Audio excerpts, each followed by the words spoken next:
Hallo AFOPS, willkommen im Noppenstein-Studio. Ich bin der Marco. Und ich bin der Niklas. Star Trek.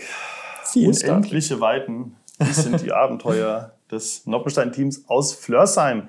Ein Abenteuer, das schon eine ganze Weile dauert. Ich meine, die ersten Star Trek-Sets sind Anfang dieses Jahres erschienen. Aber bei uns intern ist das Thema natürlich schon etwas länger aktuell. Ein bisschen länger. Sets wurden entworfen, Sets wurden getestet, Prototypen, Produktmuster, bis es dann hier war und so weiter. Begleitet uns schon eine ganze Weile. Und es ist ein tolles Thema. Wir wollen heute mal ein Review passieren lassen, was bisher so hier an Sets erschienen ist. Jetzt, wo die zweite Welle auch komplett Genau. Jetzt haben wir alles im Verkauf. Ja. Und dann gucken wir mal, was wir überhaupt jetzt insgesamt so alles haben. Genau. Das ist viel.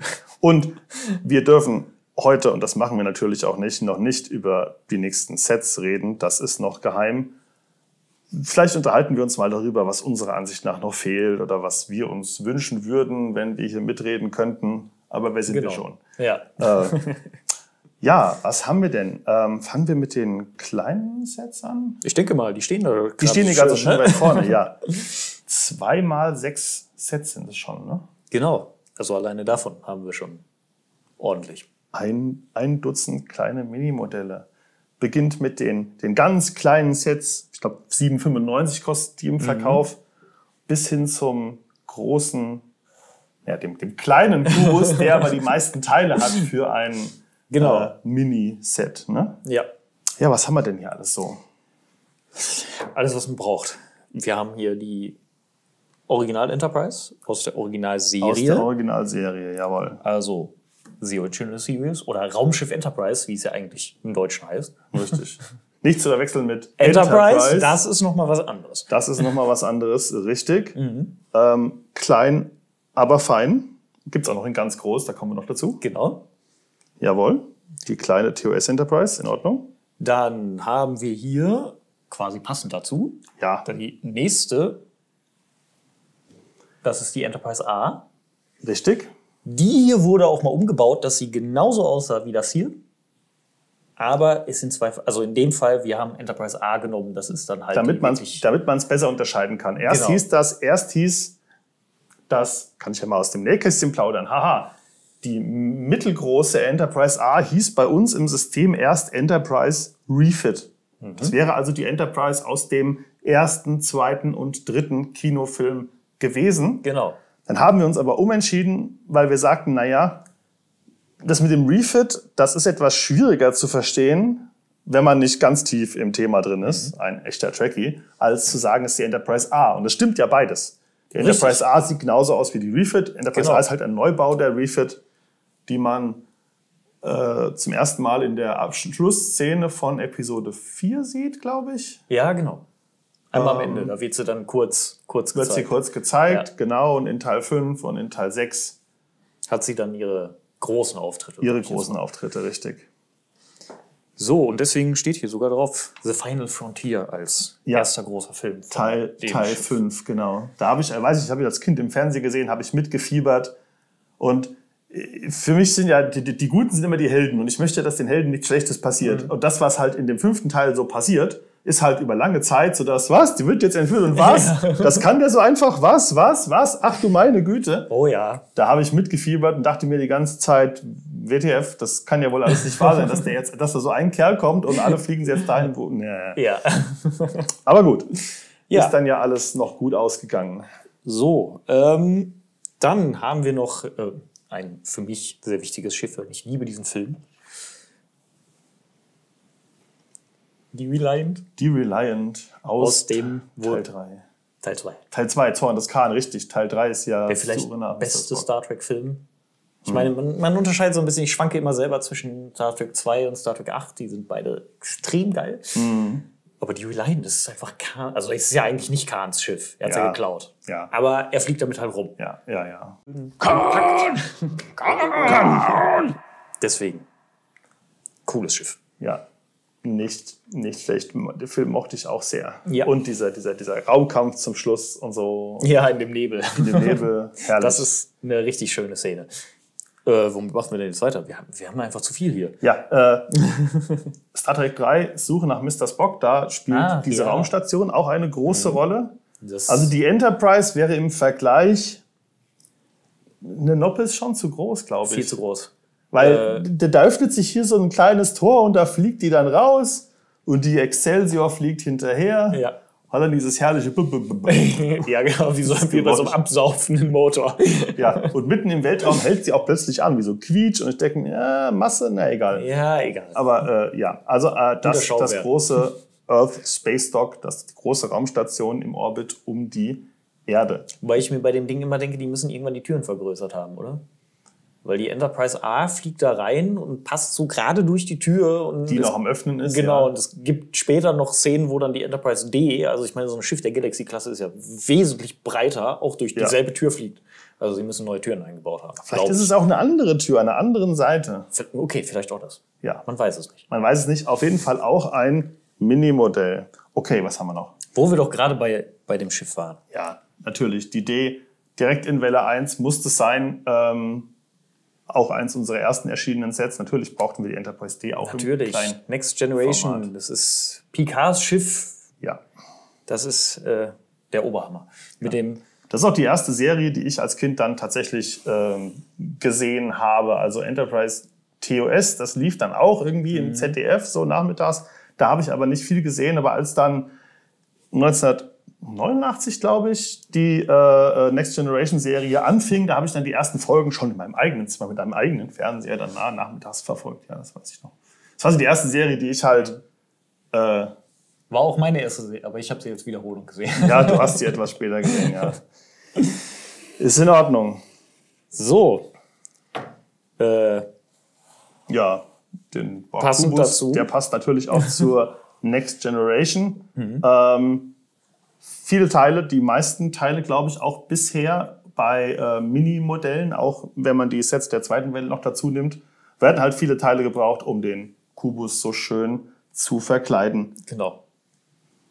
Und auch natürlich mit dem Symbol des Borg-Kollektivs als Standfuß, ne? Wie wir das ja bei allen diesen Modellen möglichst Die machen. Standfüße sind immer quasi angepasst an Fraktionen, Ära, kann man glaube ich sagen. Genau. Ja. Und zu den Borg natürlich auch passend. Die Voyager. Ja, richtig. Die zweite Serie, die ich geguckt habe. Ja.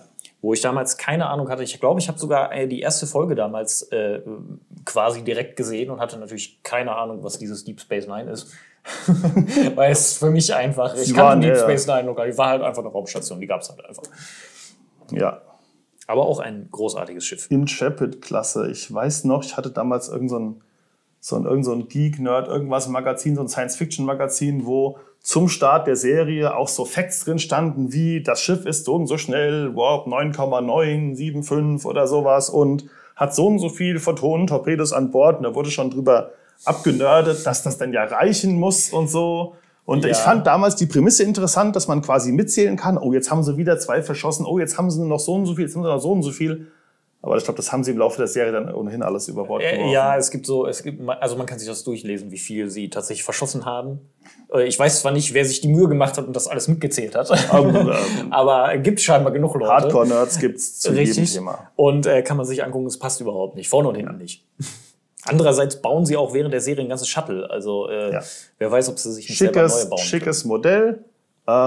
Ursprünglich sollten die Gondeln kippbar sein. Dann wurde es aber wichtiger, dass diese schräge Form tatsächlich stimmt, also diese schräg nach vorne gehende. Und dann haben wir auf die Kippfunktion verzichtet. Das Mid-Size-Modell hat sie dann. Ja. Stellen wir die auch mal irgendwie beiseite? Ich weiß nicht, wohin. Wie ist alles voller? Das wird immer voller, ja. So. Und das ist der Katinga Schlachtkreuzer. Ich glaube, das ist der aus dem ersten Kinofilm, ne? Oder? Ja, genau, das sind die ich glaube 3 Stück, die von Vijaya die in diese Vijaya-Wolke reinfliegen und nicht mehr rauskommen. Schön aufgelöst werden. Ja, und das war Technik, die schaut man sich heutzutage an und denkt sich, wow, Kann man machen. Der Film hat auch ein bisschen was Psychedelisches, so von den Farben, von der Geschwindigkeit, in der... Ne? Gerade diese Szene, wenn Spock da durchfliegt und keine Ahnung was sieht und auch versucht mit einer Gedankenverschmelzung und so. Also, sagen wir es mal so, er ist ein bisschen lang, der Film. Meiner Meinung nach. Ja, aber ist halt ein anderes Tempo. Ich meine, es ist vergleichbar mit Odyssey 2001. Da muss man auch Geduld haben. Aber auch ein schöner Film. Guten Morgen, Dave. Ich hoffe, dass die Computer auf diesen Schiffen das niemals sagen. Jetzt haben wir was deutlich Größeres, also nicht als Modell, aber in der Film- oder Serienrealität. Ein romulanischer Warbird. Der Deridex-Klasse, über 1000 Meter lang. Mit dieser schönen Lücke innen drin. Ja. Mit diesem, warum auch immer die so ein Schiff so bauen. Kann man machen. Sieht beeindruckend aus. Auch aus unserer zweiten Serie haben wir auch in mittlerer Größe. Jawohl. Und ich habe hier noch einen Klingonen. Ach, noch einen Klingonen, ja. Ja gut. Unseren Bird of Prey. Wenn wir natürlich einen Deridex haben wir, einen Deridex sage ich schon, einen Katinga, dann haben wir natürlich auch einen Bird of Prey. Genau, der Beryl-Klasse haben sie es dann ja irgendwann mal genannt. Ist der Beryl? Ich weiß es nicht. Ja, es gibt ja, keine Ahnung, wie viele verschiedene Klassen, weil Ford und Beryl und wie sie alle heißen. Die einen sind dann irgendwie doppelt so groß, sehen aber von außen genauso aus. Und ich mag den kleinen. Ich mag den, mit dem sie in die 80er Jahre der Erde fliegen.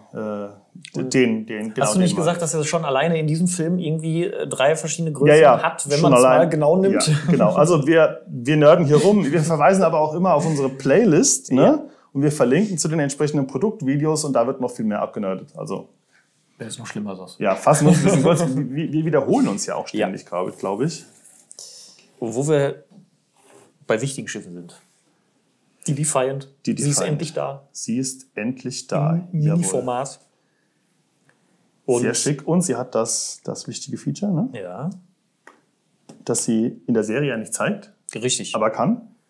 Das hier vorne kann selbsttätig davonfliegen. Und das da vorne ist letztendlich auch ein riesiger Gefechtskopf. Ja. Der wurde ursprünglich auch entwickelt, um quasi in einen Borg-Kubus gesteuert zu werden. Genau. Denn gegen die Borg wurde das Schiff laut meinem technischen Handbuch Deep Space Nine ursprünglich entwickelt. Ja, wurde es auch. Ich glaube, das sagen sie sogar auch in der Serie. Das sagen sie auch, und dann kam es gerade passend, als dann das Dominion kam, dass man das Ding entwickelt hatte.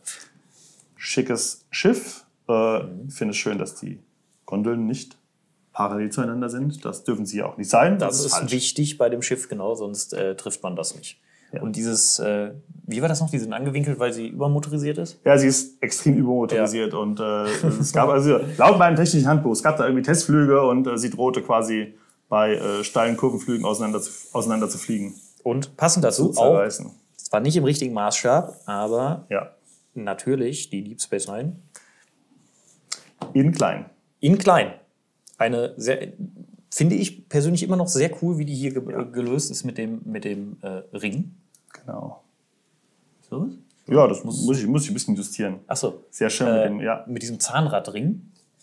Perfekt. Ist irgendwie eine geile Lösung und passt. Für das Format super. Perfekt, ja. Genau. Ich meine, ist natürlich in den Maßstäben immer so eine Sache, je nachdem. Es gelingt dann je nach Maßstab ein paar Sachen besser und ein paar Sachen vielleicht auch mal ein bisschen schlechter. Aber es kommt halt auf den Maßstab an. Aber sieht super aus. Ich finde die toll. Ich mag sie auch. Sie ist klein, sie passt auf jeden Schreibtisch. Ja. Und ich habe sie ja in unserem Weihnachtsspecial, glaube ich, auch aufgebaut, als wir vor der Kamera gesessen haben und bei Keksen und so diese ganzen Sets der ersten Welle, die kleinen Minimodelle aufgebaut haben.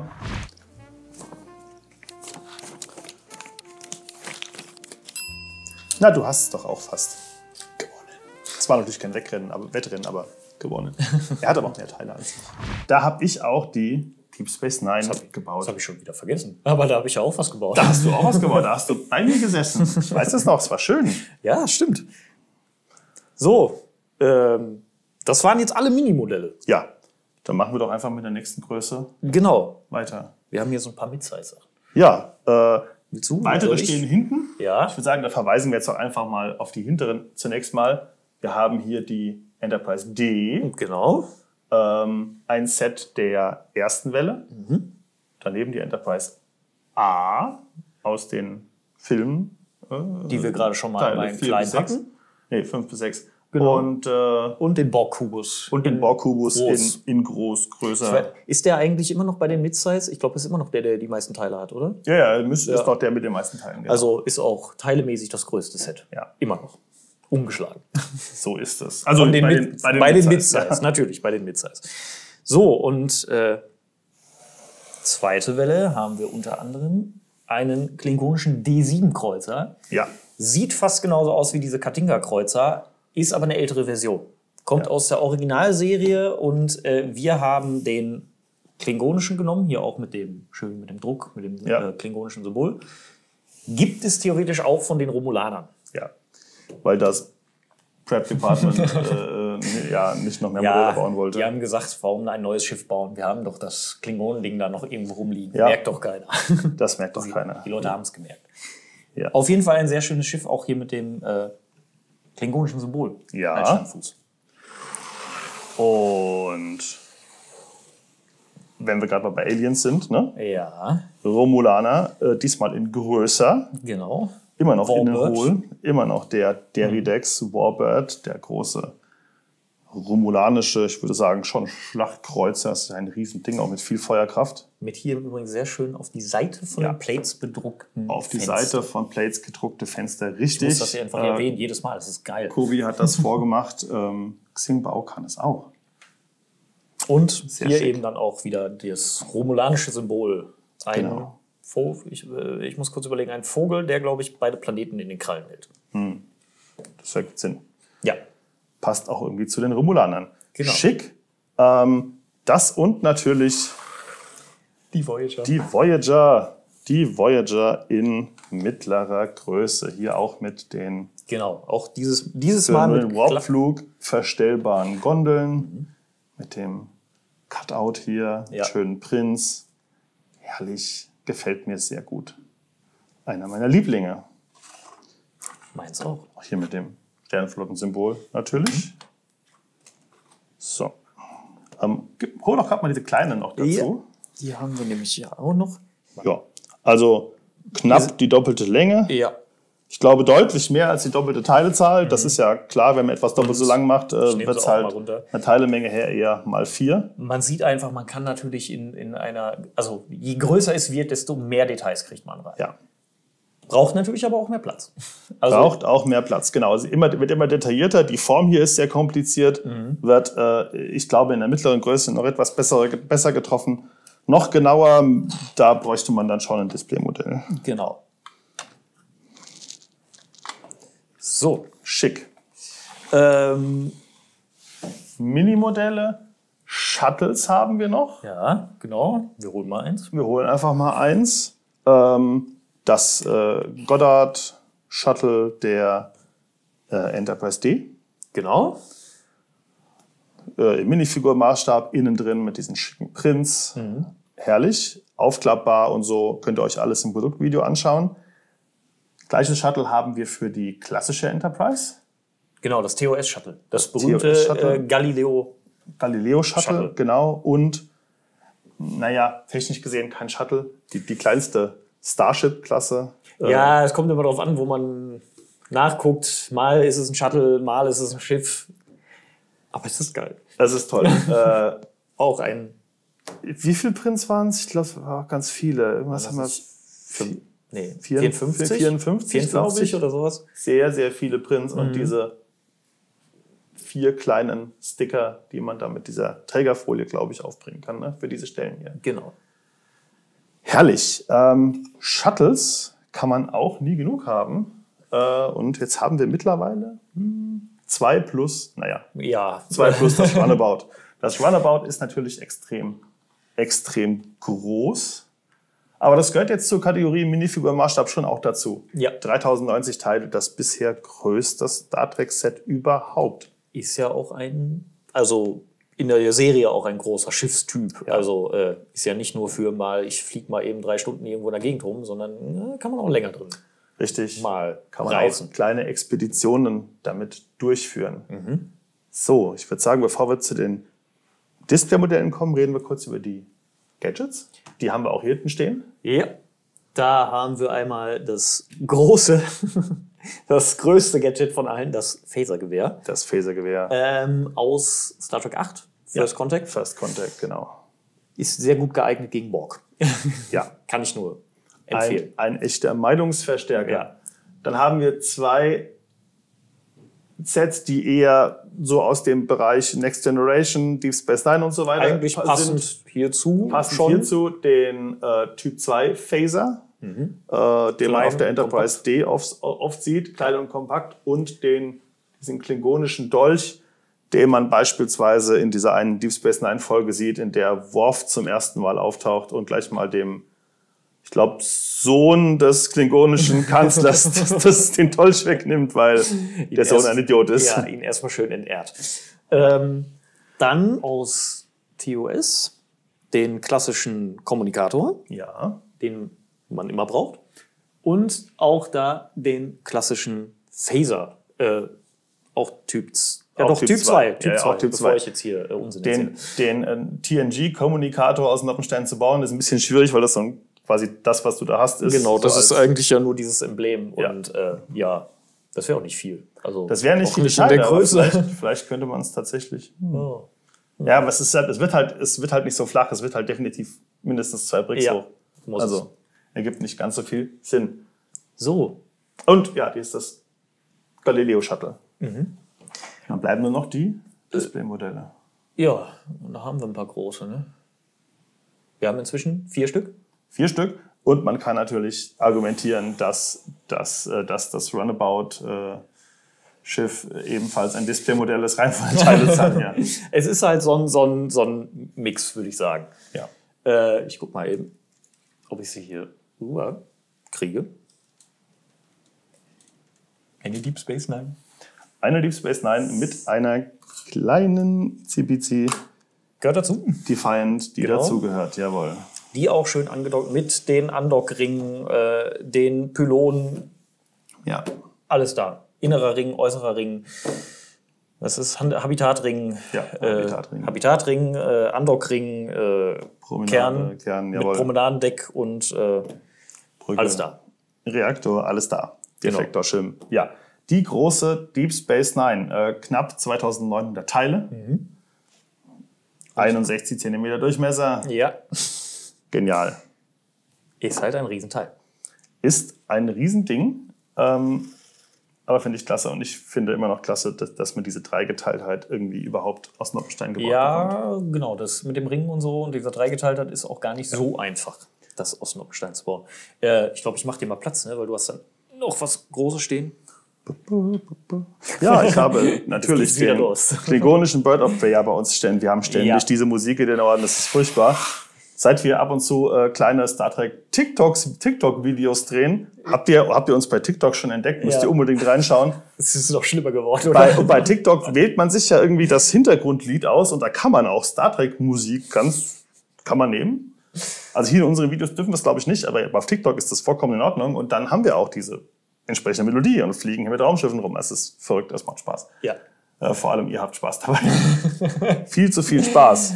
Ja, der klingonische Bird of Prey, ich liebe ihn. Wir hatten ihn ja schon in klein. Ja. Weiß nicht, sollen wir mal zeigen, wie der aussieht? Wieso? Ja. Tja, das ist schon ein gewaltiger Unterschied. Das ist ein gewaltiger Unterschied, ja. Also wir haben ihn in klein, wir haben ihn in groß. Ich hätte ihn ja auch gerne noch in einem so mittelgroß. Ja, das wäre auch geil. Ja. Mal gucken. Wäre auch cool. Mit höhenverstellbaren Flügeln natürlich, dass man es so ein bisschen einstellen kann. Richtig. Wie man das möchte. Mit Füßen. Mit Füßen. Auf die man ihn stellen kann. Und mit dem geschlossenen unten, falls man ihn irgendwo aufhängen möchte. Genau. Ja. Ist alles dabei. Alles, was ihr braucht. Alles dabei, es fehlen nur noch 2 Buckelwale. Die sind nicht dabei. Nein, die sind nicht dabei. Aber ich liebe die Szene, wo der sich zwischen dem, also wo der Walfänger schießt und die Harpune fliegt irgendwo dagegen und dann tat dieses riesige Ding. Und einer der Momente, wo das Schiff viel zu groß ist. Ja. Und der Moment, wo der Typ dann einfach nur noch am Kurbeln ist, weil er richtig Panik hat. Genau, das ist herrlich. So, was haben wir noch? die originale Enterprise natürlich in riesengroß. Genau, war erste Welle, genauso wie die Enterprise D.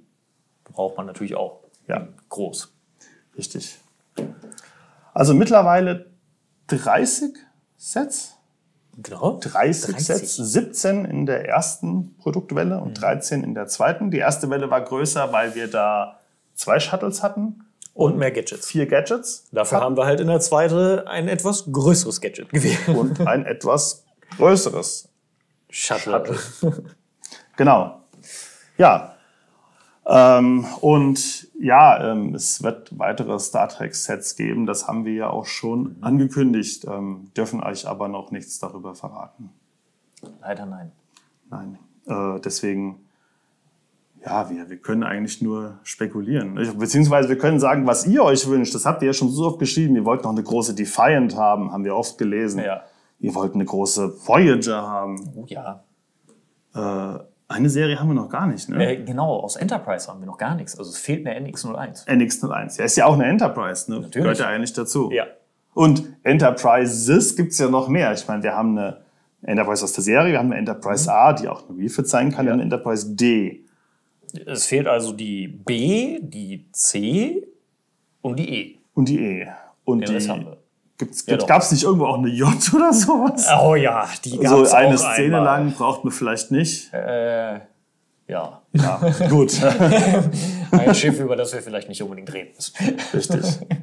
Und ich meine, das sind alles Kandidaten natürlich für Displaymodelle auch, klar. Natürlich. Aber was wären denn weitere Kandidaten für einen Shuttle?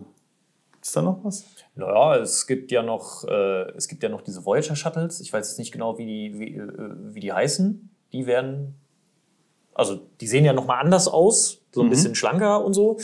Aber haben die sich nicht auf was anderes noch konstruiert da in dem Delta-Quadrant? Genau, da wollte ich gerade drauf hinaus. Es gibt natürlich noch den Delta Flyer. Das wäre natürlich auch. Ach, der heißt Delta Flyer, weil sie in dem Delta-Quadrant. Ja. Siehst du, ich hab. Ja. Okay, der Delta Flyer. Genau. Fliegt der auch im Alpha-Quadranten oder geht das da nicht? Doch, das geht da, glaube ich, auch. Delta Flyer. Könnte auch interessant sein. Zum Beispiel. Ja gut, es gibt dann wahrscheinlich noch 10.000 andere Shuttles. Es gibt ja zum Beispiel noch die NX-01 hat ja auch Shuttles, die auch noch mal ein bisschen anders aussehen als die anderen. Die sind zum Beispiel nicht warpfähig im Gegensatz zu den neueren alle. Klar. Ja. Okay, also Shuttles, da könnte man noch was machen. Da geht noch was. Gadgets? Da gibt es sicherlich auch noch was. Wir haben zum Beispiel noch keinen Tricorder. Ja, noch keinen Tricorder. Diesen großen medizinischen Tricorder zum Umhängen, was du den Spock den alten meinst du? Den ganz alten, TOS, mit dem kleinen Ich meine, Fernseher, der sich dann so rausklappt irgendwie. Wie macht man das hier dann mit großen Panzerketten oder so? Weiß ich nicht. Ich weiß es auch nicht, keine Ahnung. Ja. Oder ich meine, das hier haben wir. Es gibt ja auch sowas, mit dem dann beispielsweise die Klingonen sich auf Deep Space Nine gebeamt haben. So, hier, was. Zum Beispiel, klar. Die haben ja nicht nur das, die haben ja durchaus auch was zum Schießen. Ja. Könnte man. Ja, vielleicht. Also ihr seht, da ist noch, es gibt noch Potenzial. Ja. Und am meisten Potenzial haben wir natürlich bei den Mini-Modellen. Denn ob man jetzt ein Ferengi-Schiff als Displaymodell braucht, weiß ich nicht. Aber als Minimodell so ein kleines. Das kann man durchaus mal machen, ne? Die ganzen Enterprises natürlich, klar. Ja. Es gibt noch so viel, also diese ganzen. Wir haben aber gar nichts vom Dominion. Fällt mir gerade Wir haben noch nichts vom Dominion, wir haben noch nichts vom Marquis, wir haben noch nichts von den Kazon. Oh ja, zum Beispiel. Es gibt noch so viel, was man gerade bei diesen kleinen Schiffen, ne? Ja, die Sammlung muss größer werden, und wenn man halt immer 6 pro Serie hat, pro Produktreihe hat, dann sind ja auch irgendwann einfach alle Showrunner-Schiffe wie Enterprise D und so, die gibt's dann schon.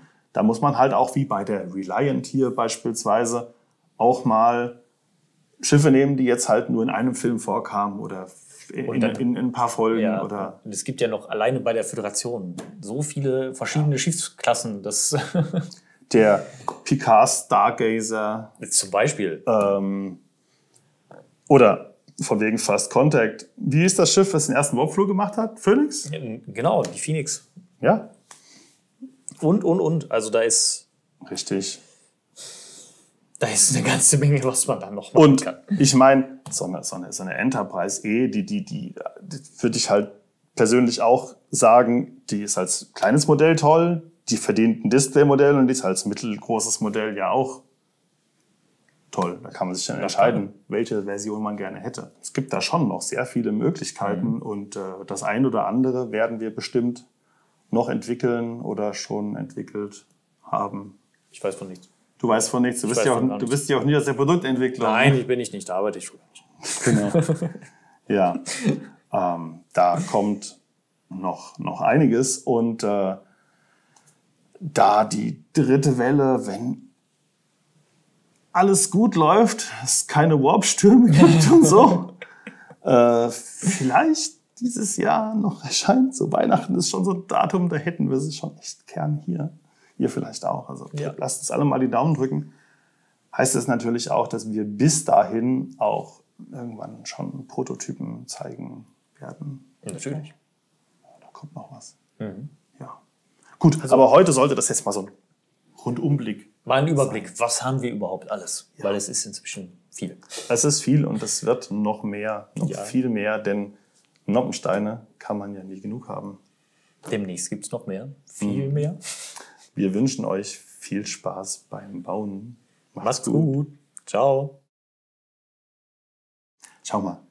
D7-Kreuzer? Getarnter D7-Kreuzer. Ja, aber Moment, da fehlt ja noch was. Was?